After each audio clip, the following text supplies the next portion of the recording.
There is lots to talk about, peddlers. Loads and loads. Henron, what's going on? Sling, CBD, come dine with me.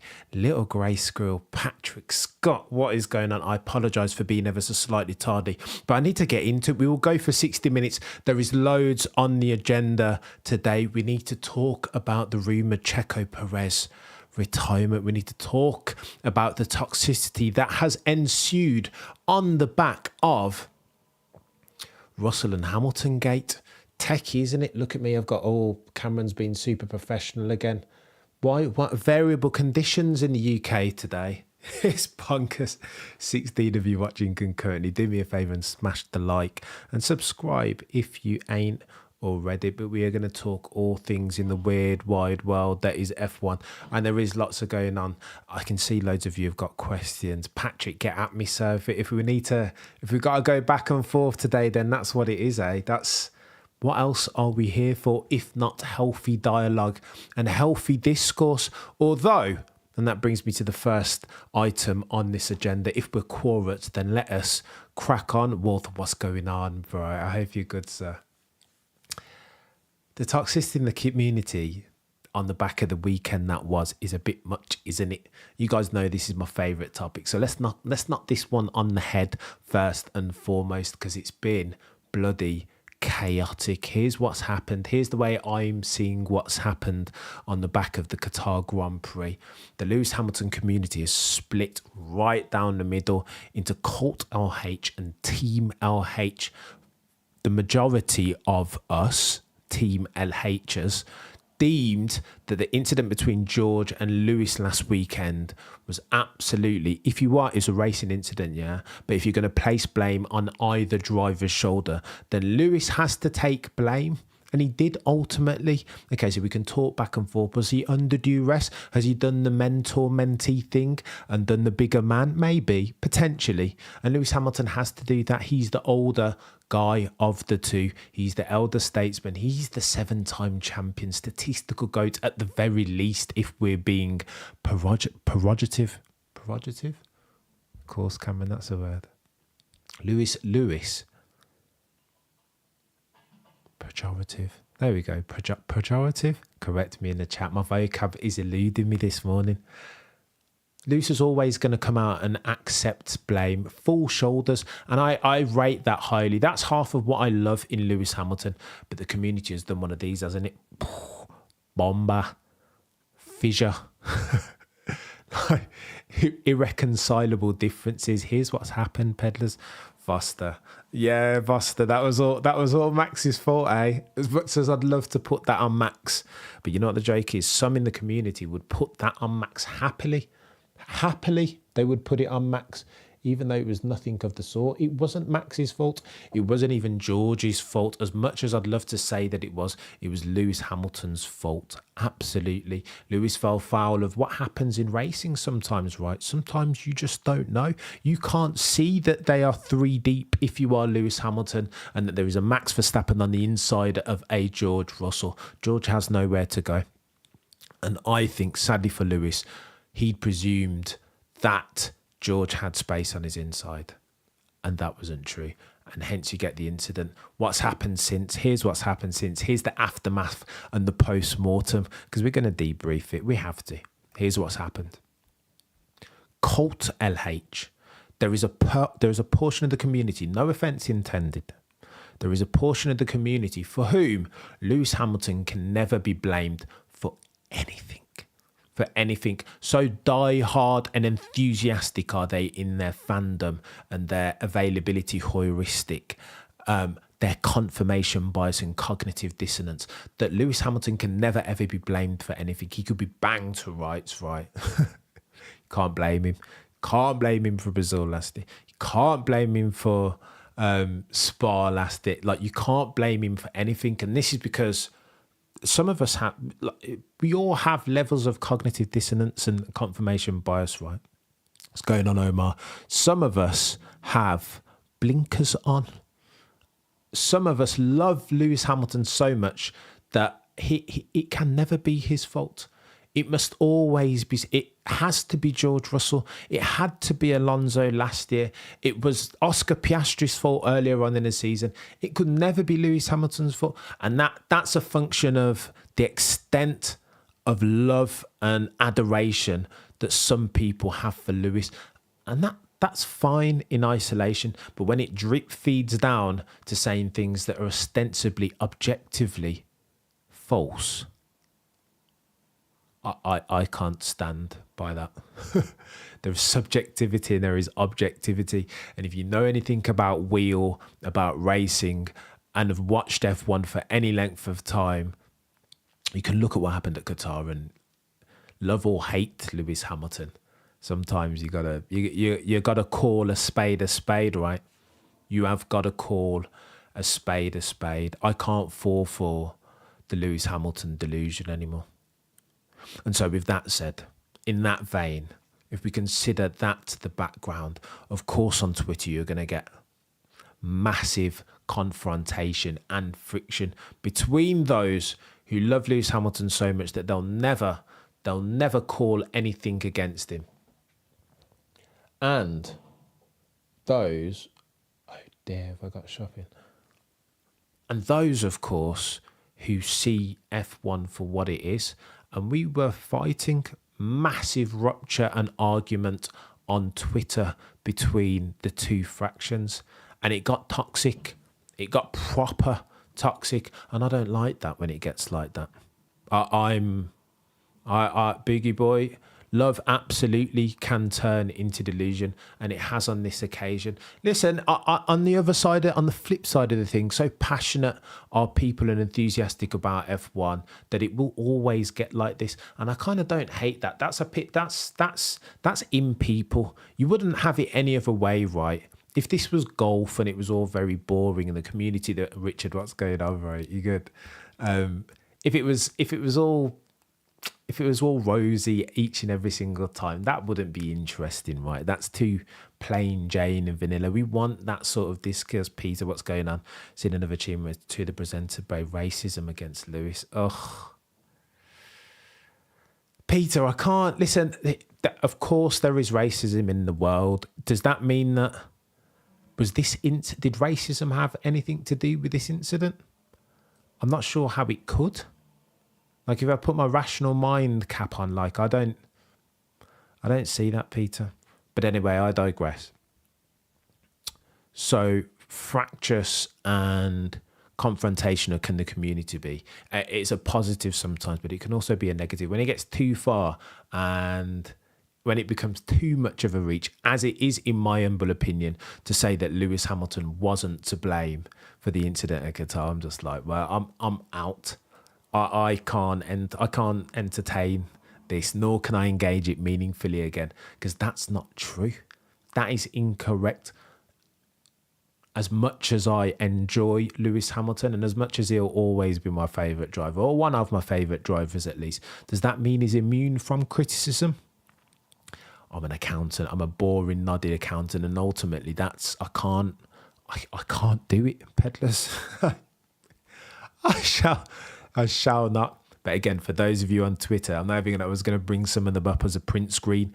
For those of you on Twitter, you can see the back and forth. People are saying that Lewis Hamilton has acted under duress, and there's lots of theories being bandied around, a lot of which I will never be able to engage meaningfully. I just don't. That's not the way my brain is wired, sadly. I can't. And I think it's really, really sad.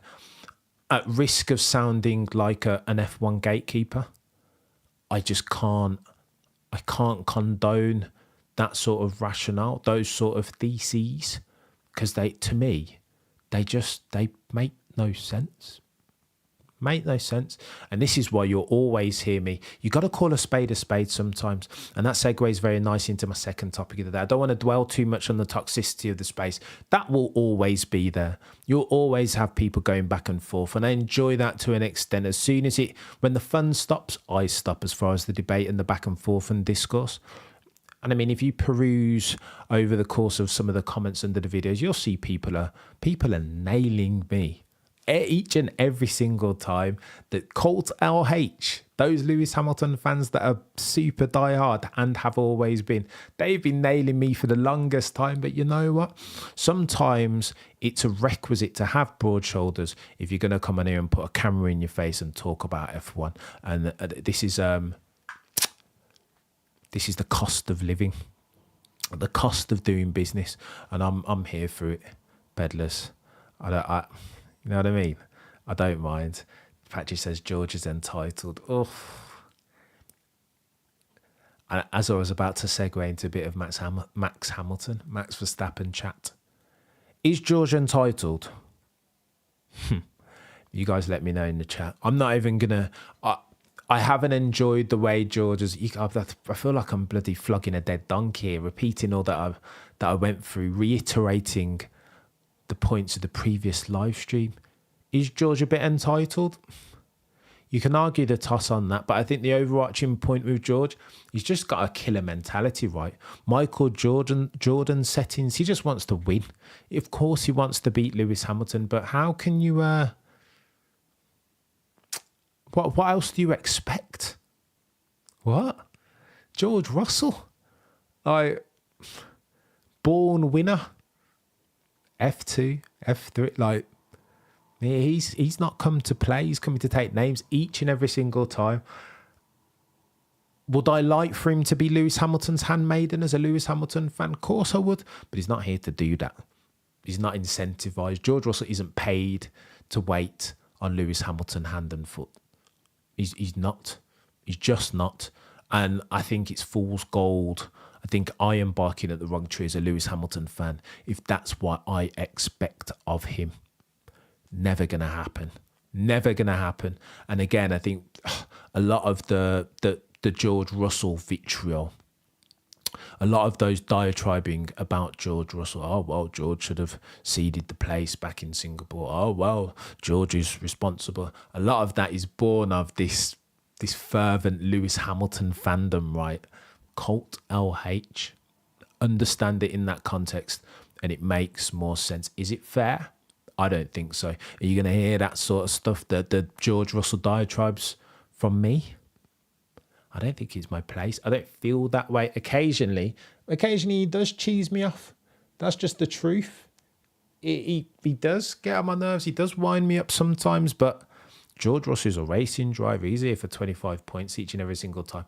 Right, let's get on to our second topic of the day. I need to talk some Max Verstappen very quickly because I don't think the Max Verstappen dilemma, as I've worded it in the heading, is techie. Here's the power rankings. And again, the power rankings is a list of rankings compiled by chosen journalists on the back of the performances that were the Qatar Grand Prix. 9.6 for Max Verstappen. He heads the pack once again. 9.2 for Oscar. Lando gets 8.5. I think that's about right. Shout out to Valtteri Bottas because again, I've been one to disrespect that fella and he hasn't driven too badly at Qatar. Esteban Ocon 8. George Russell 7.8. Oof, go on then. Let's talk about Max Verstappen. Because I know some of you are here for some Max Verstappen joy. Here's the Max Verstappen dilemma. The dude's he's almost been too good this year. And the broadcasters are such bad storytellers that they don't know how to speak to his excellence, lest it sounds like you should watch this because this chap is excellent. Here's why I'm telling this story. I used to be a massive rugby fan back in the day, but the Rugby World Cup for the most part has come and gone, and I haven't really watched a ball being thrown or kicked because I'm a part-time rugby fan. However, you guys will hear me come on a gazillion times on here and wax lyrical about Max Verstappen, Suzuka, Sector 1 Monaco, Sector 3 in Quali, bloody Jeddah Sector 1, Sector 2, Miami as a race packet. I will talk to excellence because that's what I'm here for. That's why I watch sport in the first instance. Parlay this back to rugby. There's a cheeky scrum half at number 9 who plays for France called Antoine Dupont. And he's ridiculously good. He's ridiculously good in the sense that he's doing things that I've never really seen another scrum half do. I don't know how many of you are rugby fans out there. If you're not, Like, have a look at this dude, because he's doing unprecedented things with the ball that I've never seen. Even the greatest number 9s, use Van der Westhuizen, Dan Carter as a number 10. I've never seen anybody be that the dexterity that it has with the ball, and the pace at which he's doing these things is bonkers. And I only say this to say this. Karun Chandok tweeted, was it a tweet or was it? No, it was on the Sky. I think it was on the Sky pod, but I ingested it in the form of a tweet. And it went something like this. The comparison was between Max Verstappen and Rafael Nadal. And again, he's alluding to Max's greatness by proxy, right? Rafael Nadal, ostensibly one of the greatest tennis players that we'll ever see. Fair play. Saying that in Max Verstappen, you hit the ball over the net and it's always going to come back. And I'm just like, flipping Nora Karun. Like, is that the best comparison that you've got, bruv? Like, Alex Dupont is ridiculous. Alex, he's nuts. He's another level, isn't he? Here's the dilemma then, guys and gals. We have a internationally syndicated broadcast who lack the ability to talk about Max Verstappen in the terms that his excellence warrants.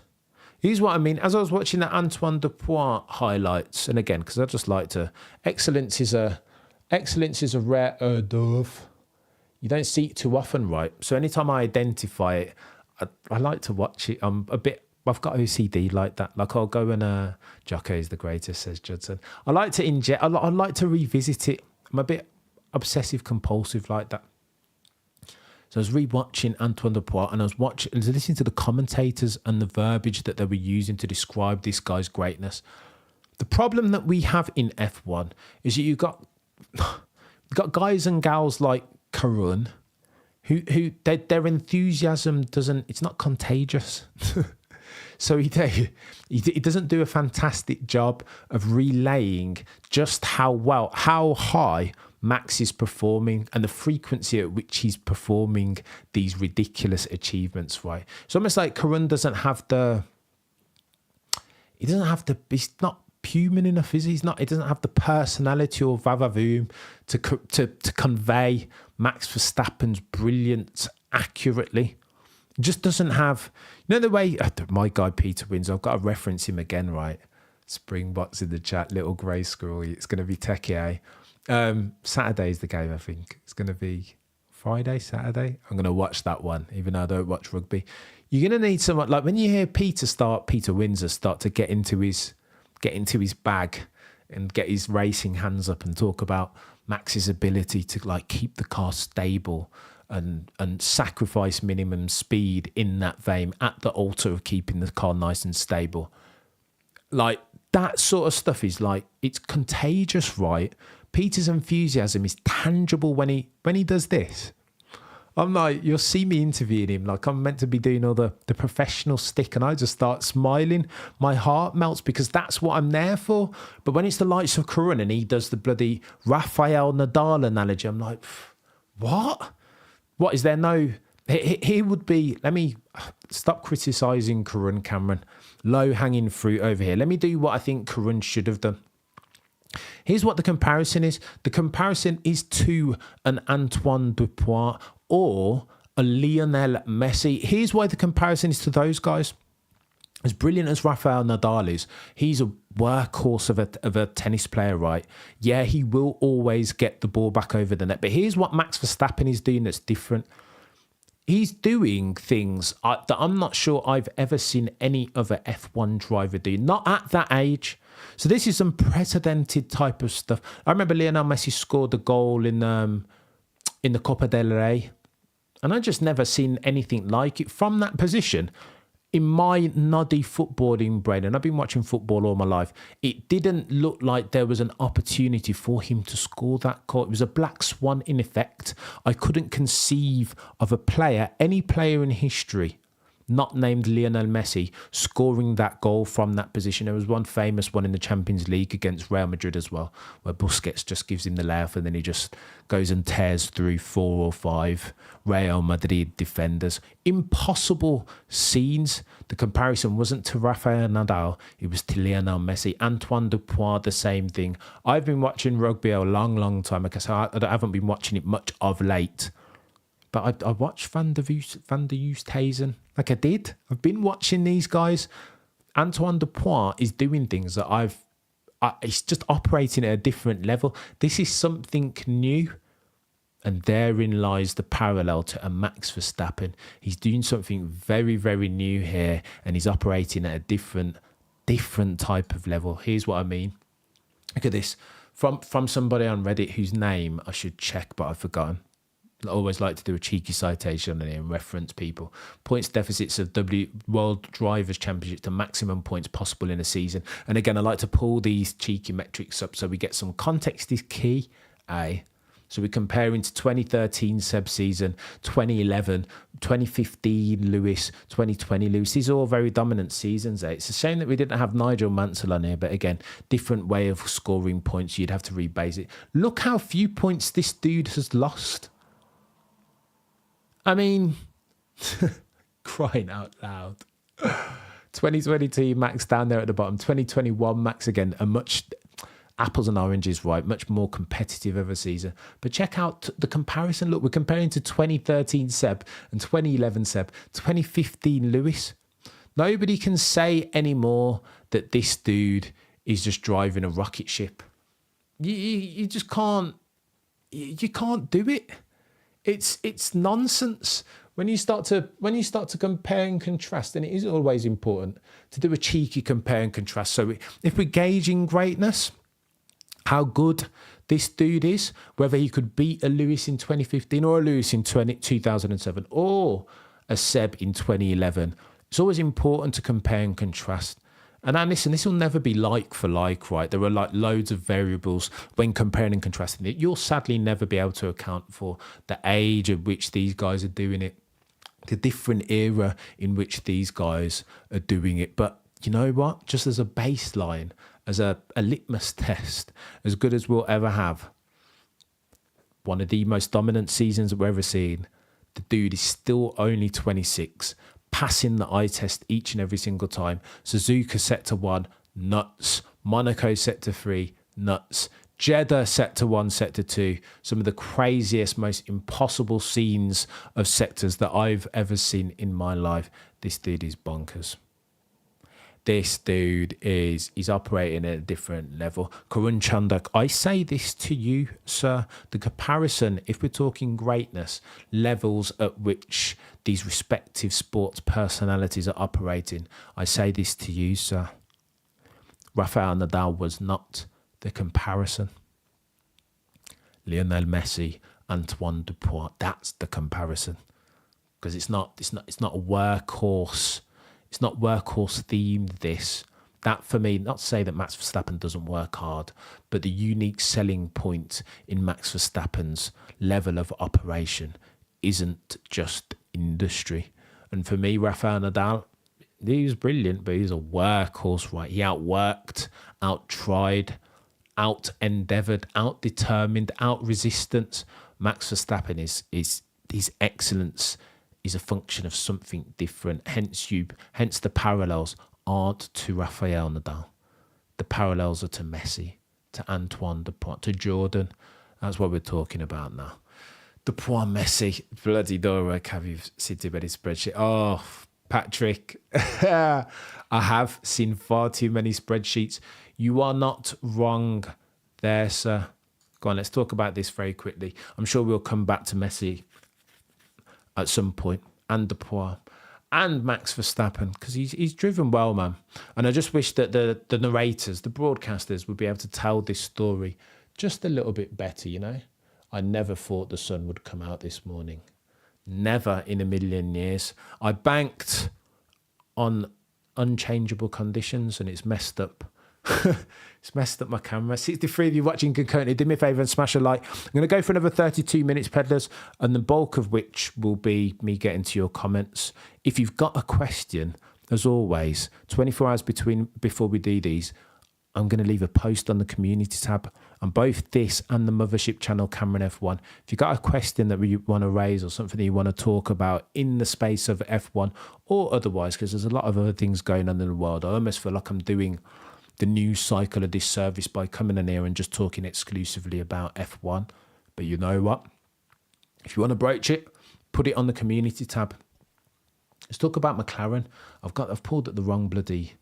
Oh, here we go. I haven't pulled up the wrong thing. So look, McLaren did a world record pit stop at the Qatar Grand Prix. 1.8 seconds. Holy smokes. Who knew? I didn't. This is one of the ones where I have to eat some crow on, because I went on the last lap and belittled Peter on pole on Twitter, McLaren TV. Big up to Peter and Mahad, McLaren TV. If you're a McLaren fan, go and check them out on YouTube. I thought earlier in the season, I had zero foresight on McLaren. I was like, they've been rubbish. They've been rubbish since like 1992 or whatever. And they're going to keep being rubbish. Oh, ye of little faith, Cameron. What were you talking about, sir? Peter, the Discord is coming. Sir, I promise. Between now and next week, I'm going to sort one out so that we can continue these conversations. But what were you talking about, Cameron?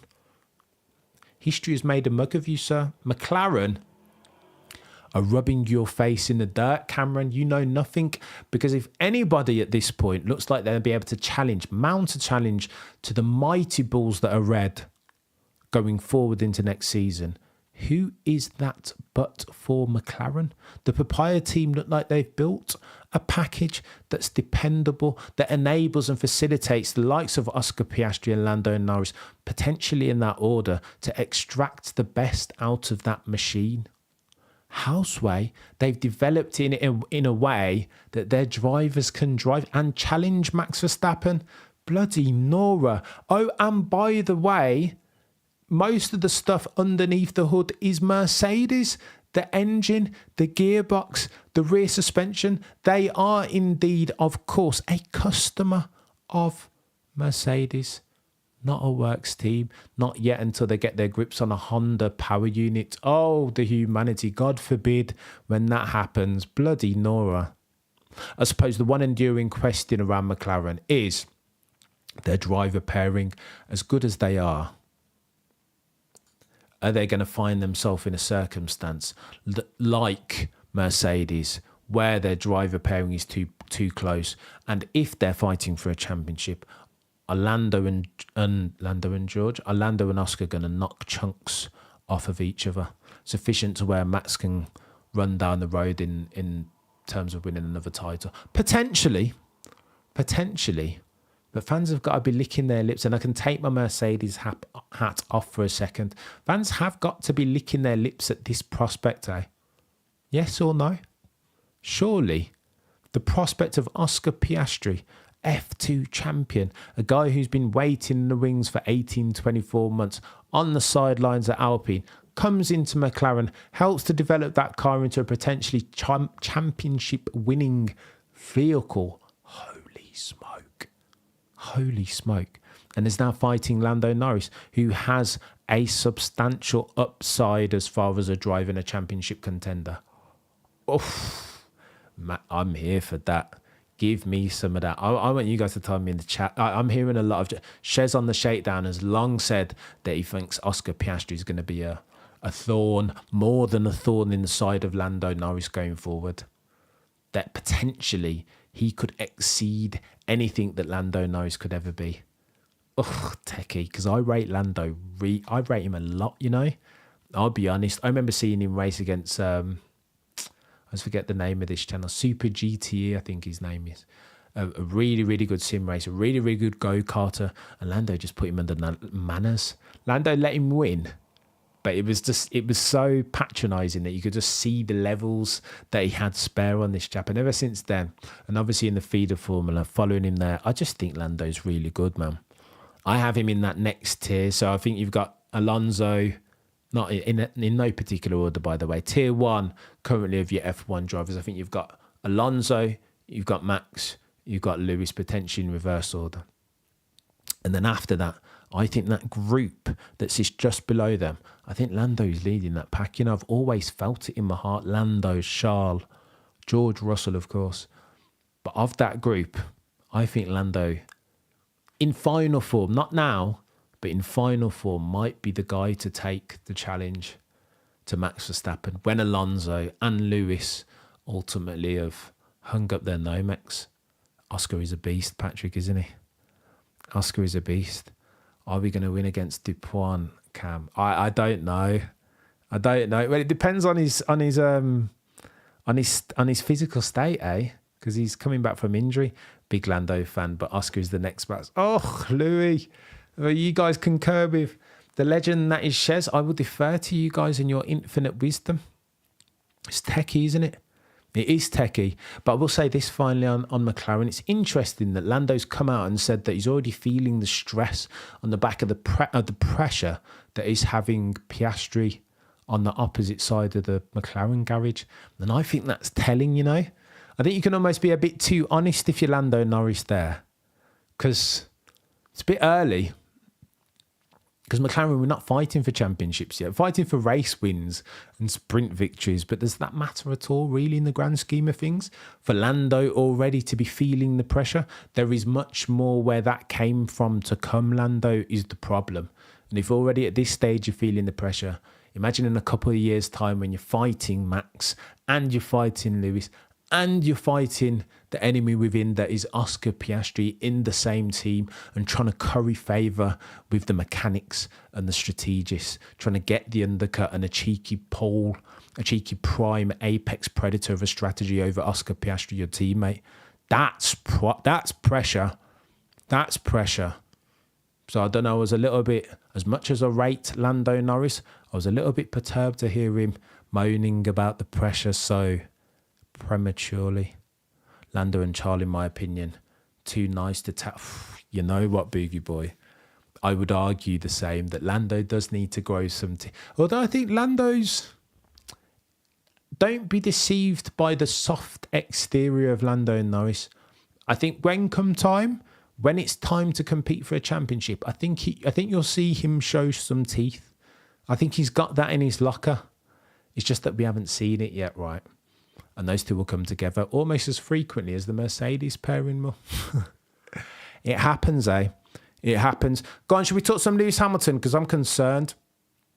And this might have to be the last. Hey, let's talk Checo Perez before we get to our main course in Sir Lewis Hamilton. Because bloody Nora, JSAC, it's techie. It's a bit premature, eh?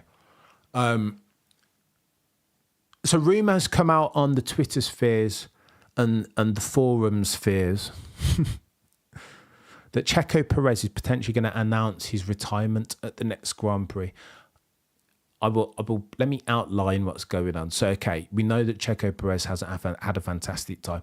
We know that he's just welcomed another child into the world. Congratulations, Mexican Minister of Defense and Family, because a child coming into the world is absolutely always a blessing, even though the world is in utter chaos as it stands October of 2023. But here's how the story goes. On the back of Marco and Christian Horner potentially having a conversation, they've decided that in 2024, they want to go a different direction. Of course, with Liam Lawson waiting in the wings, with Danny Rick potentially waiting in the wings for that second seat of that Red Bull car, with Checo having underperformed pretty much ever since the summer break, right? It's almost like Miami was the inflection point. There was a before Checo where he was faring quite well, picking up first and seconds, not finishing a million miles adrift of his teammate Max Verstappen. That's before the summer break. And then post-summer break, he's been nowhere. Where's he gone? Where's the pre-summer break Checo Perez? Like, where's he gone? And I'll bring up this, I'll show you. 209 points. 209 points. 209 points is the points differential between Checo Perez and Max Verstappen post Qatar. That's nearly like That's 8 race victories. What? That's 8 race victories, right? Have I done that maths properly? 10 is 250. That's more than 8. That's 8 and something race victories. That is shameful, Checo Perez. And you know what? It's shameful, peddlers. Let me get up on my high horse for a second. Here's why it's shameful. Because Checo Perez knows and can do better. If Checo Perez were a nonce of a driver, if it was genuinely, we argued back and forth on the shakedown a couple of episodes ago. I disagreed wholeheartedly when Baxty and Shez, I think it was Shez actually, compared Checo Perez to Rubens, or maybe it was Crofty. Somebody somewhere down the line compared Checo Perez to Rubens and Eddie Irvine, and I thought that was mocking. I thought that they needed to put some respect on Checo Perez's name for that comparison. But again, what do you know, Cameron? He's only gone and proved Crofty to be right with his performance since, right? Like, he's been poor. This has been diabolical, and this cheeky graphic on my right-hand side, left of your screen, is proof positive. How are you 8 race wins shy of your teammate? And the season hasn't even finished yet. That's what makes it worse. It's bonkers. And I know that, listen, there are conspiracy theorists that will claim that Checo Perez hasn't been given the same set of... He hasn't been given equal machinery. That when you see him driving, that his steering inputs, the way he wrestles with him, that's proof positive of the fact that he's not driving the same machine of Max Verstappen. And again, that's something that I can't engage meaningfully with. I think it's nonsense. The gap that we're seeing, here's what that's a function of. Checo Perez doesn't work well in that car. We all know he does well around your slow circuits, right? Your Monacos and your Bakus. He's really good anytime it's like your hairpin-esque turns where it's so important. Rear end bias, those type of tracks, he's always going to do well around them because he feathers the throttle so well. But conversely, there is an equal and opposite downside as far as his driving style. Put him around Silverstone, put him around Spa, put him around Qatar or Jeddah, these fast flowy circuits that make up the vast majority of the F1 calendar in 2023. Get him around there and he's never ever going to see which way Max Verstappen goes. Max Verstappen's driving style lives and breathes for those type of tracks. Checo Perez, sadly, does not. And Adrian Newey has built a car which, like Max Verstappen's driving style, lives and breathes for a Spa, lives and breathes for a Maggots into Beckett's at Silverstone, lives and breathes for Qatar and Jeddah et al. They're aligned because that's the quickest way from lights to flag, right? Hence why Max Verstappen's style suits a twitchy front end. He's always wanting an extra couple tweaks on that front wing, isn't he?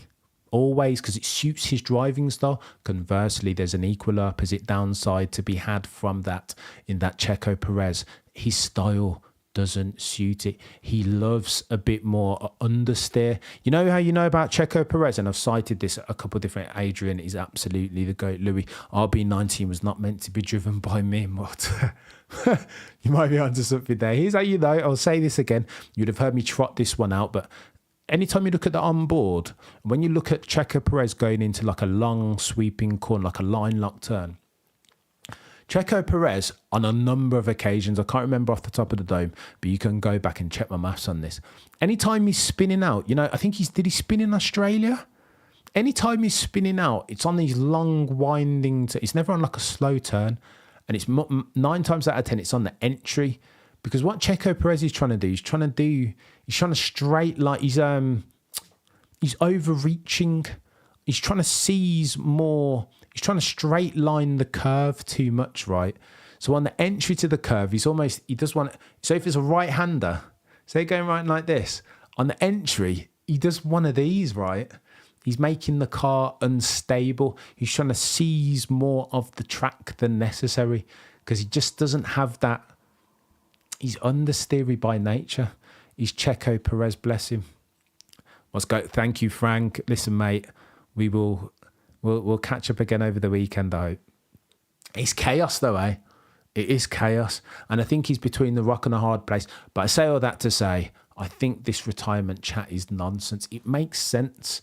If you're building evidence for Checo Perez retiring, new addition to the family, not doing so well, super stressed out because of pressure from Horner and Marco, it makes sense. But you know what? Sometimes I think F1 forums are focused on being first and not being prudent in their reporting.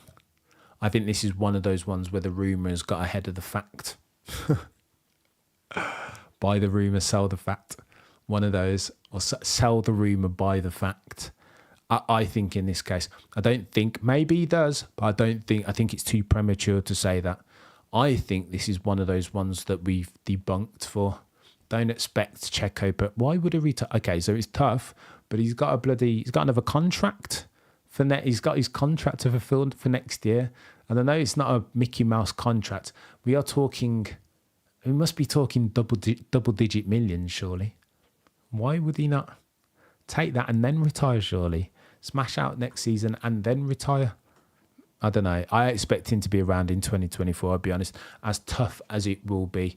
But you know what? He's got to stay with execution, has Checo Perez, because I'm still not expecting Mercedes and McLaren and Ferrari will develop inevitably after a big rule and reg change.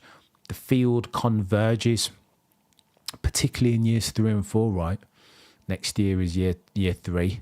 So expect Mercedes next year to catch Red Bull more than they have done the past couple of years. It will be closer, but that close to where Checo Perez's underperformance will make a difference? I'm not so sure. This is a conversation that we're going to be having over the next couple of years. Go on then, let's talk about Lance Stroll before we get some chat and Lewis Hamilton. Lance Stroll is in chaos. I will keep this very, very quick. There's lots of talk of him going out to tennis per Karun Chanduk's comparisons, his metaphor and simile, the comparison between Rafael Nadal and Max Verstappen. There is chat of Lance Stroll going to be a tennis player, and I don't hate that for the lad. He's clearly not happy. This is his dad's dream more than it's his, and I don't think that's fair. You don't love to see that when a pushy parent is living vicariously through their son, and then the chickens come home to roost. It bites, and I think that's what we're seeing at the moment. Lance Stroll isn't loving this. Who gets out the car and throws the bloody 20 grand steering wheel on the floor? And do you know what I mean? And to be fair, he just had that big accident last Grand Prix, didn't he? He hasn't had a great time of it, man. And I expected him to kick on. This is admission time for Cameron. All my predictions have gone wrong. Said that Logan Sargent was going to smash out Alex Albon. What are you talking about, Cameron? Said that McLaren were going to be nowhere. What are you talking about, Cameron? You know nothing, sir. Said that Lance Stroll was going to kick on in 2023, although ultimately finished shy of Alonso. What are you talking about, Cameron? Lance Stroll has been rubbish. He's been rubbish, and he's struggling, isn't he? He's struggling. He is struggling. Sometimes, look, here's what it is in sports. I was quite fast as a kid, but when I get to I was always the quickest in my school. But then when I get to district or county, there was always a couple of boys quicker than me in 100 metres. Your Lance Stroll, on having Fernando Alonso move into that team, he was a big fish in a small pond. He was me being the fastest at his school, right? And thinking that was always going to be the case, that I was the fastest person in the world. And then when I got to the big school, and when I got to county and district, there was always a couple of boys faster than me. This is what Lance Stroll is going through. No longer is he a big fish in a small pond. Now, he's a little fish in a big pond. Big fishes don't get much more bigger than Fernando Alonso. They don't, Patrick. There will be moons. You know what, Patrick? I'll sort that out for next stream. Boogie Boy, you know what? I disagree, Boogie Boy. I don't think Lance Stroll's always looked disinterested. I think I did a bit of. I remember there was a point when I wanted to defend Lance Stroll last year So as you do, I did a bit of due diligence and rewatched some of the races, and I thought Lance Stroll was coming on last year. There were still the mistakes, the odd occasional unforced error from the Canadian, but he was improving, right? You could see there was a very clear line of trajectory for Lance Stroll. There was. He's taken a massive step back, and you could argue that Fernando Alonso in the car next to him, that was always going to happen. That was always going to happen. Little fish, big pond syndrome, sadly for Lance. Was always going to happen. Perez is running to a skill issue. Boogie Boy, I think it's, without reiterating and relitigating for Checo, I think it's not a skill issue. It's more of a style, handling dynamic. This is his driving style. And he's fallen victim of that. That's what we're dealing with here. That's what I think he's fallen foul of. But I digress. Right, let's talk Lewis Hamilton, and then we're going to go back and forth for 10 minutes. 107 of you watching. Let's go. Do me a favour and smash the like, please, because, listen, I will say this every stream. Anytime I put on a stream and even one of you jumps in and goes back and forth with me, it means, like, literally melts my heart. It means the world to me, and I'm grateful to each and every single one of you. Ad infinitum, in perpetuity. You don't need to watch me. You guys have worked. Life is busy, and the world is a polemic at the moment, right? It's not easy out there. We all need to be careful. And we all need to hug the loved ones. So grateful to each and every single one of you. Right, Lewis Hamilton. In 5 minutes or less, Cameron, and then we'll get into some questions. I'll go till 10 past, guys, because I've rabbited it on for ages. Just look at Peter Winter comparing Checo and Max around Monaco. Brilliant comparison. Checo always goes into the corner a different way, much less smooth, and it costs him on entry. The joke is, though, Peter, I think at Monaco, without really litigating for this as we go on to the final topic, the V-shape, I think Max gets away with the short corner stuff at Monaco, I don't think Monaco is supposed to be driven like how Max Verstappen drives it. I think it's quicker, 9 times out of 10, in like 90% of peddlers' hands. I think the quickest way around Monaco is to try and do the Checo Perez, because you can take minimum speed is it's a rare thing. It's a commodity at Monaco, right? Because the corners are so slow. So to round them off, I think in my mind makes sense. Hence why Checo Perez tends, and Carlos Sainz, they both drive the same way. Hence why those guys tend to go so well around those tracks, Monaco and bloody Hungary to a lesser extent. I think that's the way. I think that's the way normal people drive those tracks. I think that's the way normal people should drive that. But Max Verstappen isn't normal, is he? And therein lies the issue. My comparison falls down at the first hurdle, the first and final assumption. He's not normal, is he, Max? But I digress. Final subject, Lewis Hamilton. 107 of you watching concurrently. Do me a favour and smash the like. I'm glad you're enjoying it, Franco Foster. What's going on? Oh my gosh. I will get moonshine in there at some point, Patrick. I promise. Can tell from the way my enunciation's gone rogue that there's got to be something in there. Right? All right. Final topic before we get to some Q&A. And again, as a reminder, every time I do this, I'm going to start to try and do these more regularly. 3 times a week, potentially. Because I know you guys enjoy this. Enjoy listening to my F1 ramblings and nonsense theories, which are nonsense some of the time. I get them wrong. I think I get them right more than wrong, but McLaren, Lance, bloody Sargent, but history can make a mug of you. Go on then, let's talk about Lewis Hamilton finally. Let's stir the barrel. Let's shake that tree. Has Lewis Hamilton peaked? So the only reason why I wanted to broach this, a lot of these topics, I have chats with friends, right? Most notably Shez and Baxty of the Shakedown, and I will bounce things around in my head, and I will try and throw some ideas at the wall. I've marinated on this for a while, and for those of you who've been watching the Mothership channel for a minute, you remember that I was putting out videos about this a couple of years back on the back of Abu Dhabi 21. Look, here's where I am. Assumptions for context. F1 is and has always been a young man's game. It's not physical. Tomo, the legend, that is put out a tweet a couple of days ago about exertion. Oh shoot, we need to talk about Martin Brundle, don't we? All right, let me do the Lewis Hamilton first, then we'll do Brundle, then we'll do Q&A. I'll be around another 20 minutes or so.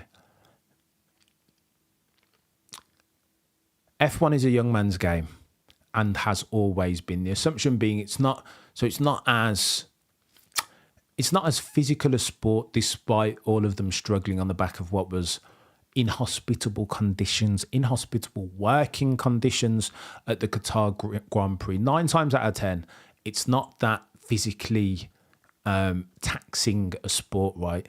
You're not marathon. This isn't F1 isn't Ironman.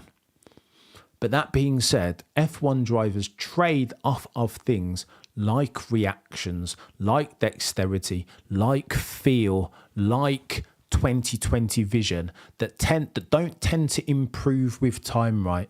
So men and women, physical prime, anywhere between 25 and 30-ish. You can argue that back and forth, right? But thereafter, you show me a human being that's improved as far as physical dexterity, eyesight, cerebral thinking, all of those things tend to tail off after 30, right? How old is Lewis Hamilton? About 38, 39. I think he's turning 40 next year. Look, I'm a statistician by trade, is what I do. There are, in the modern era, the last 40 years or so, there's only been like 4 or 5 people that have won a world championship at the age that Lewis Hamilton will be next year.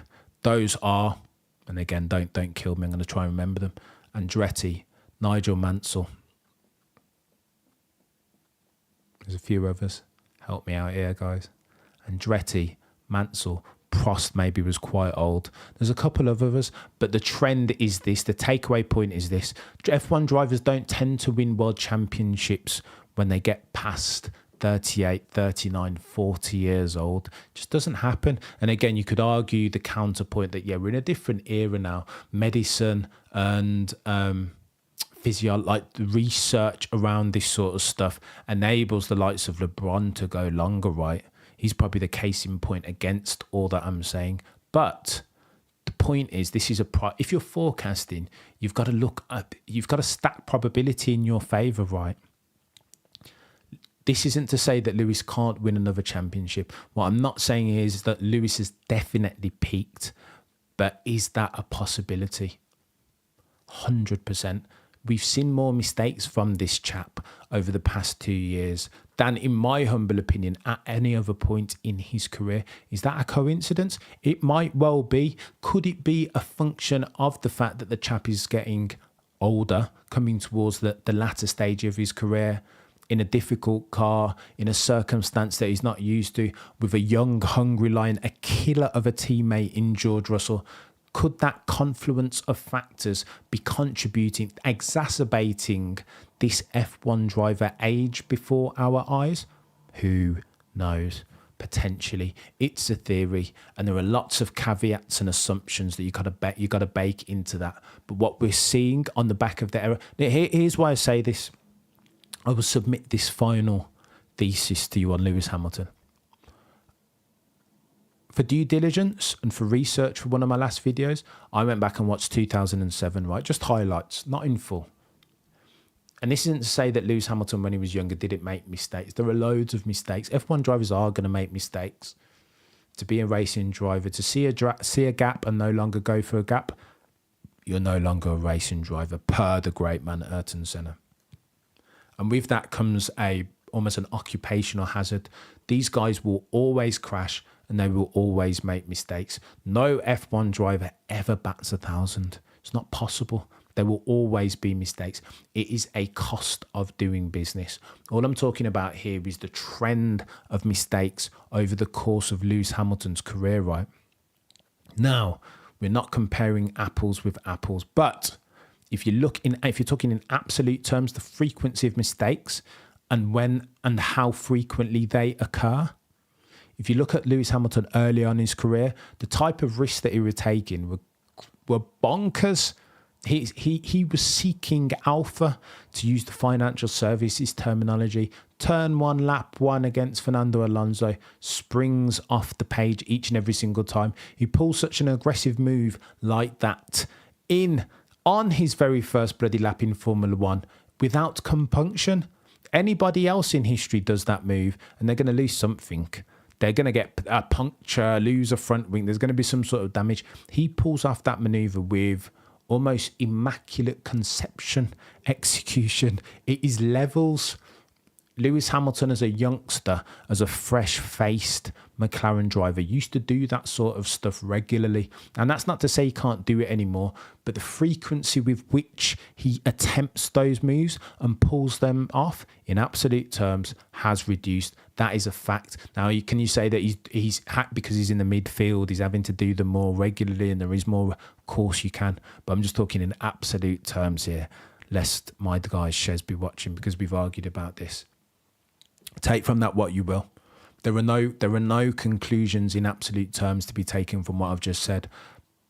But if you were a betting man, would you be betting on Lewis to ever win another world championship again at the age of 40 from next year, with Mercedes being so far behind Red Bull in terms of their development curve, with a car that still doesn't work and is still porpoisey, and they still don't know how to fix it? With George Russell on the other side of the garage, with Max Verstappen, a generational talent in his pomp, there are lots of things stacked against it. Here's what I say. I'll say this finally on the Lewis Hamilton story. If Lewis smashes out that 8th, it will be the greatest comeback story that I've ever seen in sports, that I've witnessed in real time, in the flesh, in sports history. Because the odds are so heavily stacked against him at this stage. I'll be honest. I've said this to Shez and Baxty a million times. When Abu Dhabi happened, I had a sinking feeling as a Lewis Hamilton fan that was potentially his window of opportunity closed. And windows of opportunity happen in sports, right? They open and close without being detectable sometimes. Sometimes you won't know. It's only in retrospect and with the benefit of hindsight and history that you look back and you're like, well, that was his final bite at the cherry. Case in point there, Fernando Alonso is a 2-time champion. If you rewind back to the end of 2006, this young fella, 26 years old or whatever he was, in that mild 7 Renault, just having vanquished the Red Baron Michael Schumacher for the second time, the second consecutive time. If you told me then that Fernando Alonso in October of 2023 would only be a 2-time champion, I would have asked you what you're smoking. I'll be honest. I would have said you're crazy. Fernando Alonso, the whirling dervish that sent Michael Schumacher into early retirement. I never thought I would see... Michael Schumacher was invincible. What do you mean? There was no beating Michael Schumacher. The dude that beat Michael Schumacher was going to go on to be a 5, 6, 7, 8-time world champion. And it's not lost on me that but for another 8 points over the course of Fernando Alonso's key seasons, he would be a 5-time champion. But this is F1, right? And these are the windows of opportunity and how quickly they open and close. Ain't no telling. No one can predict the future, but there it is. There's my take on Lewis. Take from that what you will, guys, but you've got to look at it objectively, right? Forecasting is something that I do as part of my 9 to 5, and you've got to bake in these assumptions and consider the factors objectively. And there are lots, sadly, for Lewis Hamilton fans around the world, there are lots fighting, working against Lewis Hamilton, not least age. But I digress. Right, what else do we need to talk about? Right, let's get to some questions. I'll go another 10 minutes, guys. I've talked, I love this. 118 of you watching concurrently. Thank you to each and every single one of you. I love a bit of this, a bit of F1 chat. That's why Baxty and Shez have to endure my nonsense and shenanigans on the shakedown each and every single week. I'm going to try and start doing more of those. Dwayne, Lewis and George are driving on the edge every single race to get points. No help from the car. This is true, Dwayne. And this is that therein lies the caveat, right? You've got to caveat it with the machine not being good. But that's one of the many factors that mean that it's going to be difficult. That's why I think if Lewis does win an 8th, it'd be the greatest comeback story that I've ever seen in sports. I'll be honest. I will be honest. Right, let's get to some questions. Do you think Mercedes will want Lando and George in a swap deal? Oh, Headrod. I think George is the guy going forward for them. I think they've made that decision. For better or for worse, I think they've made that decision, Henron. And George Russell is their next generation guy. Whatever that means. And he's good, isn't he? George, listen, okay, this is one of the times, again, I've got to take off my Lewis Hamilton cap when we talk about this stuff. Like or dislike, love or loathe, it's not about that when you're assessing somebody's abilities as a driver, especially their potential going forward. This, again, is a future, is a forecast. We're talking about drivers here like their assets, going concerns, entities in and of their own right.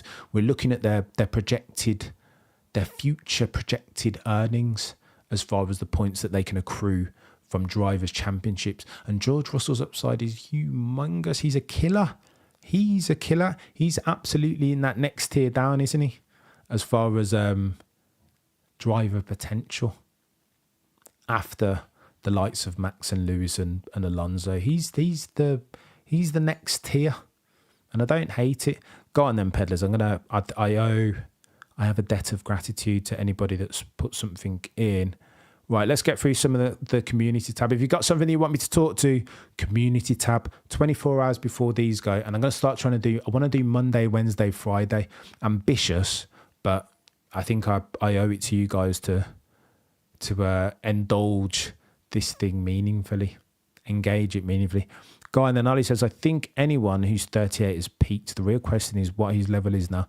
It was stratospheric. Hopefully it's still sky high. Ali makes the point that I've just made, I'm not saying that Lewis is going to fall off a cliff, but Father Time is undefeated, Just is. It's a question of when, not if, with Lewis. Is it possible for Daddy Stroll to still own the team and get another driver that isn't Lance, says Mike? Or will he sell and see someone else in the second? That's a good question, I said to Mr. Windsor in our last chat that I still feel when you invest £250 million in a factory, that's capital. That's some serious capital expenditure, right? And not to say Lawrence he's not going to go bankrupt. Do you know what I mean? He's rich. I think he's a billionaire, isn't he? That sort 250 as a spend isn't going to sink Lawrence Stroll anytime soon. He's got big bank, but I think he's more of a businessman than he is a racing driver, Daddy. I think I get the sense, and I can't verify this, but I get the sense that he's in for the long term as far as Aston. Now, does that mean that he's going to sack his son anytime soon? Massive speculation and conjecture there. Massive speculation and conjecture. Deborah says Lewis peaked by driving into Russell. Oh my gosh. I feel like we've covered Lewis and George enough. Go on then. Let me get to this is such chaos. I love the back and forth, peddlers. I'll be honest with you, but it can get toxic. Can you imagine what we've got to come as well? What can you imagine what's coming down the pipe if these guys keep crashing into each other going forward? I think we've got more to come. And again, I always tend to defer each and every single time. Oh my God, Jasak Brundle. Jasak, I did have that. I'll never forget that feeling. You can go back and watch. I think I've deleted it from the channel, or at least unlisted it. But somebody put together a compilation of streamers' reactions at Abu Dhabi 21. If I remember my reaction, I was kind of like, I was just stunned. And all of a sudden thereafter, you'll see in my face, my countenance is like, Okay, it dawns on me that this might be it for Lewis. I hope it's not. I really hope it's not. And you know what? Colt LH will come for me for even breathing negative energy into that circumstance. So steeped in superstition is that portion of the fan base. But you know what? Horses for courses, eh? Like I'm dealing in facts and stats out here, not superstition and bloody witchcraft. Going to talk my truth each and every single time, even though the fan base is devouring itself as we speak. As we speak, peddlers still going back and forth and people killing each other, metaphorically, over the incident that was at Qatar, as if there's nothing else to talk about. Bloody Nora. But again, you know what? Horses for courses, if that's what people want to do, then that's what they want to do. Macon, the legend that is, says, thanks for the time, including time zones. It's not really a question so much as a comment. Thank you for that, Macon. Corey, my pitchfork. Oh, listen, you got to draw for the pitchfork sometimes, man, but that's not it for me. Right, let me spend a couple of minutes and go through your latest and greatest comments. Jason says, Brundle, talk to that. It's a good shout. Missed it off the agenda itemage. Oh, Martin. Here's what I'm going to say about Martin Brundle. So here's what Martin Brundle said. Something to the effect of, this is where, okay, so we're talking about context table setting. We're talking about the conditions. So a lot of drivers have spoken about how inhospitable the working conditions were at the Qatar Grand Prix.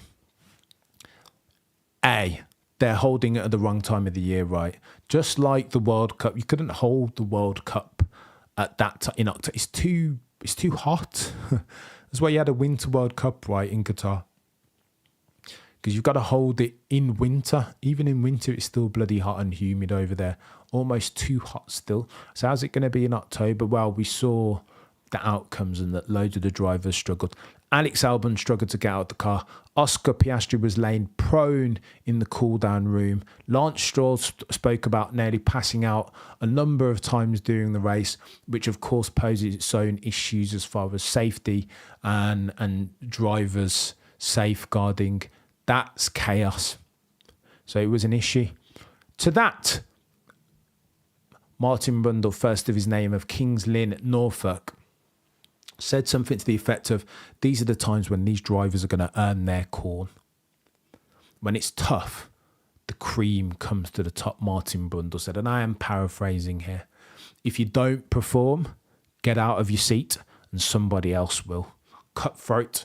I understand that through this lens. Martin Brundle is old school, right? I want to say it's nearly like probably 30 years ago he was in a car. 30 years, early 90s, yeah. Nearly bloody 30 years ago, Martin Brundle was driving an F1 car. So the beauty to Martin, the gift and the curse to Martin Brundle is that he is an old school driver, right? The last generation. Do you know what I mean? He's one removed, right? It is him, and then after him comes Schumacher, Alonso, Vettel. There is a lineage of F1. Before Brundle, there was, I suppose Senna was the same generation, but then we're going back like Jackie Stewart, Lauda. Like there is a lineage. And it stands to reason then that these guys are going to have a different way of thinking from it. You know what this is? I'll tell you what this is. The toxicity, in inverted commas, that we're seeing in F1 is a function of the same thing. That on the back of Abu Dhabi 21 and social media and COVID hiatus, there is a new breed, a breath of fresh air as far as F1 fandom's concerned. The 20 to 30-year-olds who've never watched an F1 race before, this is all brand new to them, right? And they are the internet generation. They'll never know a period in the world where there was no internet. I found that baffling. That my little man will never know dial-up. He won't even understand, like, just having internet for the first time, or like mobile phones. This is stuff that the 20-year-olds of this world, that they're just, it was always here. They never knew a world without the internet. I found that bonkers. Hence why Martin Brundle is from a different generation. He views F1 still through the lens that he drove F1 through. Am I making sense here, Bedlers? Martin Brundle is, I don't want to be disparaging and say that he's a relic, but he's of a different generation. And to expect him to flex his viewpoint to match that of the new generation, who was so concerned about health and safety and not commoditizing drivers and all that good stuff, is almost, it's reaching, right? I'm not going to say it's impossible scenes. Mate, I had a pager too, Foster, and the BlackBerry Messenger. These kids won't know that. Their focus then is guarding against the commoditization of our sports personalities, is the health and safety of our sports athlete. But Brundle's from an era where it was all too common for... We're lucky to still have Martin Brundle, because his era was an era where drivers died frequently. Senna was 1994. Imola still race around that track. I remember Senna was like 1994 was one of the first couple of seasons that I watched properly all the way through, right? Build up and all. Friction and suspense all told. I watched Senna. You guys are going to bring me to tears on the stream now. I watched Senna die live. He was brain dead on impact. Was Ayrton, bless his soul.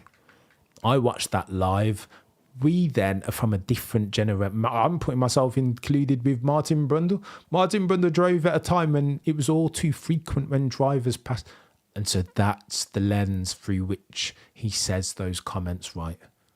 His comments are a function of the time in which he participated in that sport where drivers died. This was the cost of business. Now, the other side of that, the flip side of that is this. Peter Windsor said that by the time he was young, like 30 years old, he'd already been to like 20-something funeral. Like he'd been to a few funerals. And Peter would always say, Mr. Windsor, again, a man infinitely wise as far as all things concerned, all things F1 are concerned, that you can't make it too safe, because we don't need to see any more incidents. I feel like we nearly saw one the other day with Lance Stroll. If circumstances were a little bit different, if the cars were a little bit less robust, that could have been very serious for Lance Stroll. You saw the way that the impact jolted his head, serious G. That would have been an incident. It reminded me a lot of Senna, actually, the Lance Stroll impact. In fact, you know what? You could make an argument that Lance Stroll's impact as far as the G was greater than Senna's, and Senna died from his. So that tells you what we're working with as far as F1 safety in October of 2023. I understand Martin Brundle's comments, but you can't... I'm not sure you can say... I don't think you can be so bullish as an F1 broadcaster and commentator to say what he said in October of 2023 because of the line of trajectory, the growth stage that F1 is going through. The fan base is very different now, less desensitized to the commoditization of F1 drivers as sports personalities and concerns around health and safety. There is more knowledge in the space now. It's been a while since a drive. Listen, I tell you what will make it different, yeah? You know what, I'll end it on that. I don't want to get T-Tech and start crying about these guys passing away. Brundle is a tad desensitized to it. The new generation haven't seen an F1 driver pass away, right? Most of these guys have only, like 25% of the population came into F1 through Drive to Survive. How long has Drive to Survive been out? 3-4 years. Like, it's different. It's different. A lot of these comments are born of the lens through which we watch and consume our F1, the way which we ingest the sport. And it's different for each and every single one of us, right? I feel like I'm getting a bit preachy. Well, let me read some of your comments and I'm running away. I've gone over far too long. Cam, why do we not mention Ratzenberg in the same sense as we mentioned Senna? Absolutely. Well, I think that's a rhetorical question, Peter, because you understand there was... it's because Senna was a special personality as well as a special driver, right? And there's always this, there's a sort of martyrdom around Ayrton Senna, and no one, only super hardcore fans knew Ratzenberger, right? And the crash that happened on a Saturday before the Sunday, not many. And again, that's another one that I lived through. But Ratzenberger, sadly for Roland, he wasn't the name. He didn't have the same cachet as did Ayrton. I think that's the answer. What did Martin Brundle say? Said Smesh. Smesh, I think I've paraphrased it. Basically, he wasn't overly empathetic towards the plight of the drivers on the back of the tough conditions that was the Qatar Grand Prix. Said something to the effect of, this is where true drivers earn their mettle, and if you're not going to perform in hard conditions, tough conditions, in hot and humid conditions of the Qatar Grand Prix, leave your team and somebody else would jump in the seat. And he's kind of, I see why it got a lot of people out of kilter. Many fans in the space weren't too happy at those comments. Kenny Brack comes to mind. Mate, people have passed. Joachim Rin. There's like loads of people who have...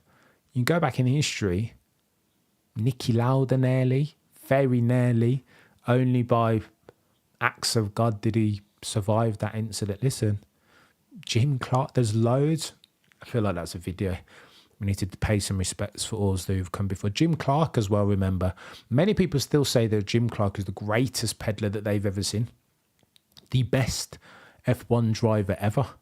And the fact that he lost his life in an accident just goes to show how dangerous F1 was back then, right? The best of them. Senna even. How many drivers have been greater than Senna? I was watching a video on his bloody driving style the other day. Bonkers. Bonkers that he would achieve such results with that very quirky on-off the throttle driving style. Barrichello in practice. Oh my gosh, yeah, easily. Yeah. The racing gods are smiling at them. Right, peddlers, I'm going to leave it. Let me read out one more comment. Senna Austrian flag. Yes. Oh, final meow down. Did I even talk to that? It's a brilliant point. We'll end the stream on this, man. Didn't Gerhard have a huge crack? Yeah, he did at Portugal, I want to say. I think Gerhard's was, where his car burst into a flame. That could have easily ended a different way. But Gerhard's still with us today. Go on. I'll end on the final. Spa had to be made safer. And then, again, people are still saying that Spa needs to be made even more safe. Because Eau Rouge, you have an accident in there and then you're bloody beached in the middle of the track and everybody else is coming up there at a gazillion miles an hour. It's very, very dangerous, isn't it? I'll end on this comment because it's techie. Senna had...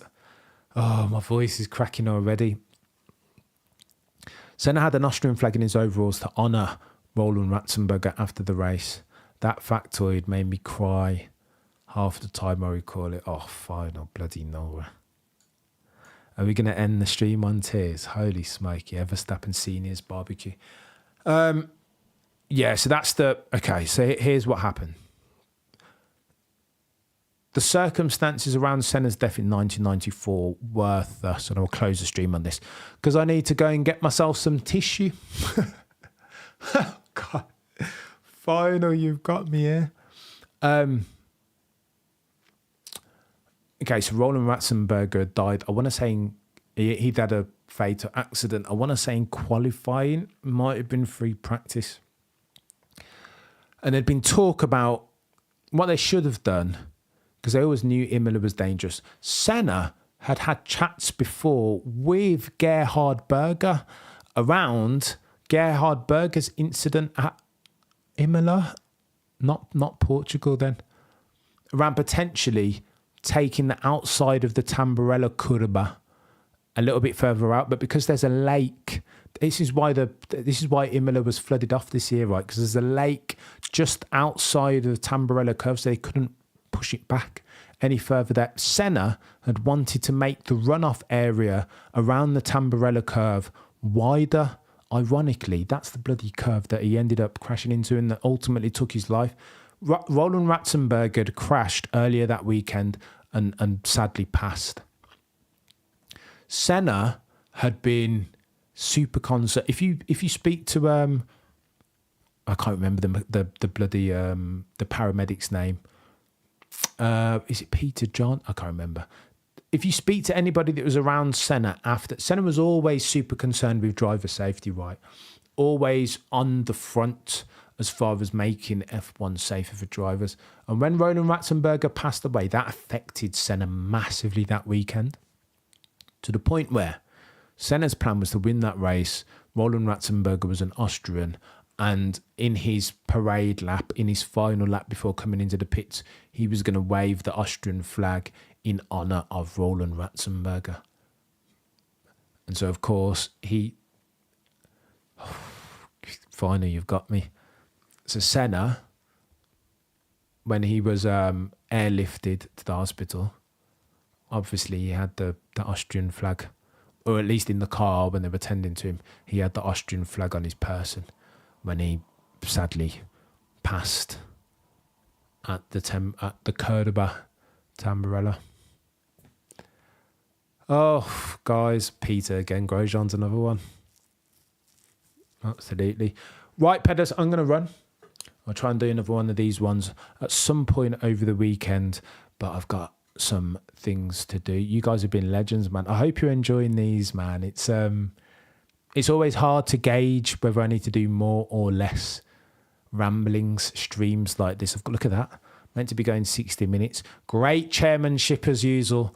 We've gone 84 thus far. What an absolute numpty. But listen, I hope you're enjoying these, guys. Sid Watkins, little grey squirrel, absolutely nailed it. That was the paramedic who was really, really good friends with Ayrton Senna, eh? Oh, yeah, Scott, I'm trying my best, man. I'm trying my best. Burnout is always a massive risk as far as content creation. But you know what? Go hard or go home, mate. Guys, you guys have been absolute legends. I will close it there. Thank you so much for liking, for watching the screen, for coming along and listening to my rabblings. As always, I will see you on the next one. Same time, same place, next week.